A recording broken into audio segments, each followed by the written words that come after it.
recently, our president-elect made an intriguing reference, something that he called the Manhattan Project. Why would he reference an historical event, something that took place back in World War II? What exactly was he trying to talk about? What was the correlation in the meeting? Well, what he's talking about here is a real modern day partnership between two unbelievable figures, two powerful voices that the world must have and needs in today's society for not only the global markets, but the globe itself.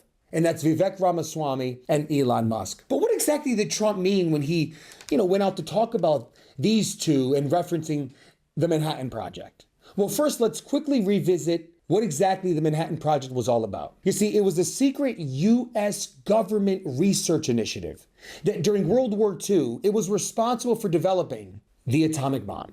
These things are hard on your heart. That's right, the atomic bomb. This revolutionary project changed the course of history. Think about that for a second. Who else changed the course of history? Elon Musk. By doing what? Well, outside of Tesla, SpaceX, you name it, buying Twitter, preserving freedom of speech. Think about that for a second.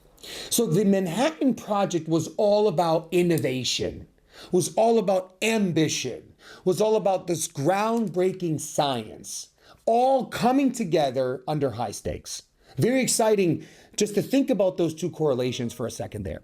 So when Trump refers to the current collaboration between Ramaswamy and Musk and making it known as the Manhattan Project, he's drawing this metaphorical comparison, right? He's saying that this partnership has the potential to impact, if not even become revolutionary for not only our generation, but the generations to come, but on a different scale. In just a short period of time, these two individuals sat down and wrote an op-ed, a Wall Street Journal op-ed, which I encourage you all to go Google it and research. In fact, I'll put a link at the bottom here. And this op-ed speaks about 5 critical points that they wish to address immediately upon taking office. The first one, identifying what to cut. They stopped all spend in the government in terms of all of their vendors until the vendors goes through a due diligence process to understand if we're spending $2 for a pen, is it the right spend or is it overspending? Are there other pens for 10 cents? Think about how powerful and how awesome that is to finally protect the American taxpayer dollar rather than just throw it out in all these stupid contracts that the government has. Number 2, they're going to be slashing regulations. Oh my gosh, but we need regulation. Yes, while we need some regulation, we don't need 90% of the ones that are out there, maybe even more.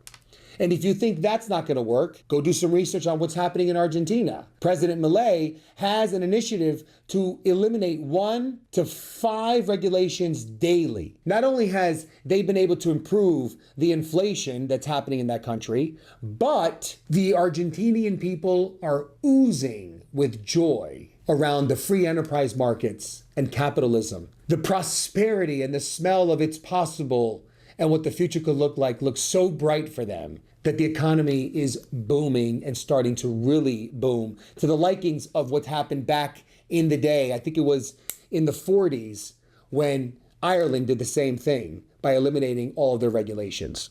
Number 3, reducing federal workforce to the likings of tens of thousands of employees. Employees that are not needed, bureaucratic layer on top layer on top layer that's just a waste of our taxpayer dollars, which is going to improve the deficit that this country has. Number 4, they're going to be saving taxpayer money. Now, what does that mean? In many different ways. I'm also hearing about a flat tax.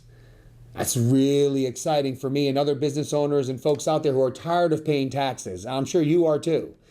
A flat tax would be very exciting. Keep it simple. Why have all these IRS agents? As a business owner, I have the opportunity to interview quite a few candidates every quarter.